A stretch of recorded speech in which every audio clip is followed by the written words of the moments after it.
So we'll start with the agenda where we'll establish a territory that you all are familiar with, the commercial landscape, and I'll tell you how it is related to the political landscape, and we'll relate these two using an analogy.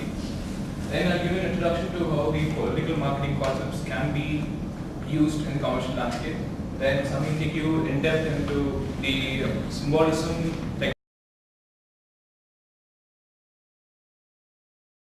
that's used in politics. And then we'll come back to the marketing analysis, like how these symbolism techniques can be applied to the commercial market. So to start with, this is a domain that we are all familiar in, commercial marketing. What happens is we have an industry that actually supplies products to the markets, and then you get revenue back from the market. And there's a communication and information loop that exists which actually tells you what the market wants, and then which feeds information about what the product offering is.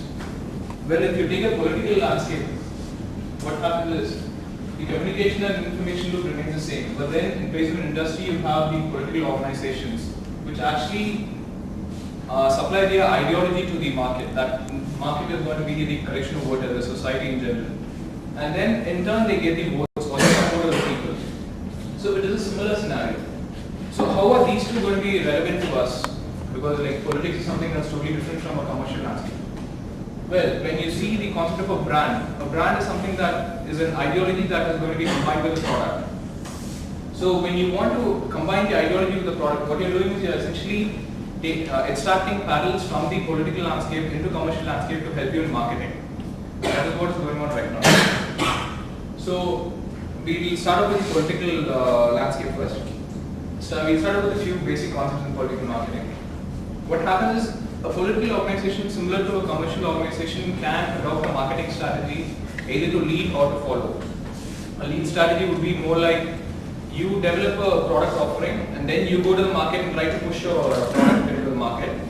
Whereas a follow strategy would be like you go and assess the people's needs and then try to develop a market offering to satisfy your stakeholder needs. Stakeholders in this case, in the political scenario, would be mostly the voter base and your minority parties that are in your coalition. So, based on this lead and follow, we have four groups of political parties. We can actually split the political parties into different groups. The first one would be the convinced ideologist. This is something like how BJP has the Hindutva policy as its core. How it's had its Hindutva policy as its core. What happens is it is convinced that its own ideology is perfect for the society, and then it tries to push that forward. In this kind of a political scenario, what happens is all the supporters of the political party believe strongly in the ideology and then try to push it to the market. The next would be the tactical populist. This would be similar to what Congress does. It actually sees what the market wants, it sees what people want, and develops policies to appease the people, to keep the voter base intact. Third one would be the relationship builder. This is a complex thing where you have trade-off between a follower and the lead models. What happens is you establish a base wherein you analyze what your party wants, but try to see to it that you don't drift away from your party's ideology. This is a relationship builder. Then the fourth one would be the political lightweight. This is like how Baba Ramdev might create a political party with absolutely no meaning, no ideology as such. Simply for a scenario's sake, he would create a political party. Now, based on these, we go into a further analysis in depth into how the political system in India is actually evolving and how that can be actually, how parallels from that can be drawn to create managerial context. Now, Samir can Sandeep has explained different ideologies that exist in the political system and given examples of BJP and Congress. So, for the 21st century, you will see where does these parties exist. So, as we know, in 21st century, the middle class has become dominant and they are mainly seeking development and are highly educated. So, BJP has realized this, and in order to gain the vote of middle class, they have evolved into tactical populist culture. The India Shining campaign that happened in 2004 is evidence of that. Congress was mainly dominated by the tactical culture in the large part, and slowly they are advancing towards the relationship builder kind of ideology. So the next tactical symbolic tactics I'll explain are mainly from the Indian political context, whereas the book are given from the European political context. So we'll go through one of the most interesting campaign that happened in 2004 general election, that is India Shining campaign. I will go through different symbolic techniques they used in that. So first of all, let's see how the word India Shining has come. There are different options of what is name to use, and India Alive, India Rising, India Dazzling are different words. So, but these words were giving different meanings. India Alive, India was focusing on death and sickness, these kind of things will come into your mind when you see this particular word. India Rising, basically, when the company has just got independence and it wants to create its identity, so again, this is not relevant to that particular data. And India Dazzling is overplayed, not also suitable. So India Shining was the one word which was more give a focus on sense of health, prosperity and guidance, and it was BJP felt that it was very much relevant to that particular area and they will be able to gain the political gain in that case.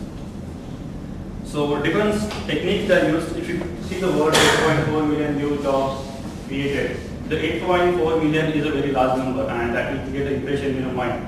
So that is kind of symbolic technique which will dominate whether the job exists in reality or not, but you will get a feeling the 8.4 job has been created.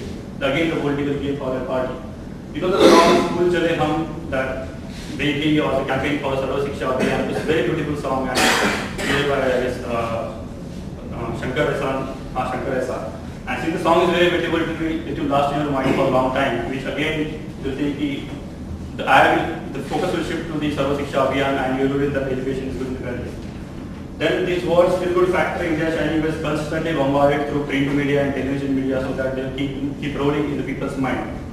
And the government is mainly focusing on the development activities they are done through the print media and TV media. So the people will forget, they thought people may forget about the bad things that happen in the government and really focus on these things. So during all this, the opposition will not keep quiet, whatever, maybe the media or the media or the opposition party. So they again use symbolic techniques to counter BJP's campaign. Before that, these are the different pictures BJP has used to in India Shining campaign. All are happy faces, let's say women empowerment and infrastructure development, telecom boom, education, and the feel-good factor was promoted. So this is what I was talking about. Congress particularly countered this particular campaign with this particular, which was again a reality. We see BJP's India Shining campaign was mainly targeting the middle class, urban middle class. But in that, they forget about the poor people, the rich-poor divide in the country. And Congress picked up that. And they started promoting this thing, that Congress is with the poor people. And the kind of pictures they use are black and white and the poor people and all those kind of pictures. Again, the media was not behind that. So these pictures are taken from India, DNA newspaper. And again, they are targeting the India Shining campaign in a counter way. So we don't know whether the media did this thing proactively, whether they have some social interest or there was some hidden agenda, whether they were managed by a political party. Because in political representation, in the media manipulation is one part that happens a lot. Then these things are in normal practice, and they explain the large numbers, 50% students got the midday meals, and they are using the big brand names like IIT Science instead of just the good educational institutes. So these will again create the premium institute created by this particular party. These are in general used by any political party, not only Congress. Then this is how the symbolic manipulation happens. Overuse of statistics. If you see the financial budget, very few people understand what are the content of the budget. So overuse of statistics basically hides the false practices or any bad policies in that particular financial budget. Then every political party always targets the ideal vision, ideal state rather than the practical things, so that they want people to think of the ideal things. That's what their motto there is. And they always focus on existing policies. We know that in our country to devise new policies and get them approved is very difficult. So just make the existing policies and promote them as a new policies. This is also one more thing happening around. Every party has a spokesperson. The main thing is the message which is coming out from the party should be in sync with the party ideology, and one person can deliver that. These people will always use the rhetoric language which is open for interpretation. Now here these are the political context. The managerial context, Satyajit will take. Now, exploring symbolism in the global commercial context, we came across one of the prominent examples came across was how new age tech firms like Facebook and Google are using constantly use visuals of their workplace culture to project an image of cool work environment. Like here you can see like this person over here is wearing Maharaja's help, and that's because that makes him feel productive and he can conduct the company much better in that way. And here you can have you have an image of free and open work place where there's no boundaries and there's no limitation of thoughts. And there you can see somebody is lying down on a sofa while some people are working. If you try doing this in your consulting or banking firm, you can imagine the consequence of that. And here you have all these facilities where they provide cleaning and awesome food facilities. Basically, they're trying to use this to create an image where it's an environment of few limitations and numerous possibilities where people are very happy and productive. People are very happy and productive. And this has helped them carve out a niche position in the recruitment market, like become a preferred recruiter across campuses and one of the best places to work for. And this has created a vicious cycle wherein they're able to attract great talent, who in turn build great products and services, generate more revenue. That helps in sustain this kind of work culture and workforce. Similarly, another example that came to our mind was the US. The US has always tried to project itself as a land of opportunities. And the whole image about American dream where you can work hard and become rich. And this has helped it attract talent across the world from different countries and become a leader in science and technology. Now, some of the other examples that we came across where symbolic techniques have been used by companies for their advantage was Infosys, where recently they recalled Narayan Murthy, their earlier founder, back to the company to steer the company into the old times. This was intended as a signal to the market that the founder is back and now the times are going to become much brighter. Similarly, thinking about how companies could have used symbolic technique in for their advantage, we thought of examples such as Walmart and Reliance. Where in the last Walmart case that the map has provided us, there was an incident where a crippled employee was fired by Walmart just because he had helped some elderly lady. Now, the Walmart issue and that had created employee problems for Walmart. Instead, if Walmart had tried to award that crippled employee, they probably could have used that as a symbolic in the symbolic context to create an image of employee friendliness.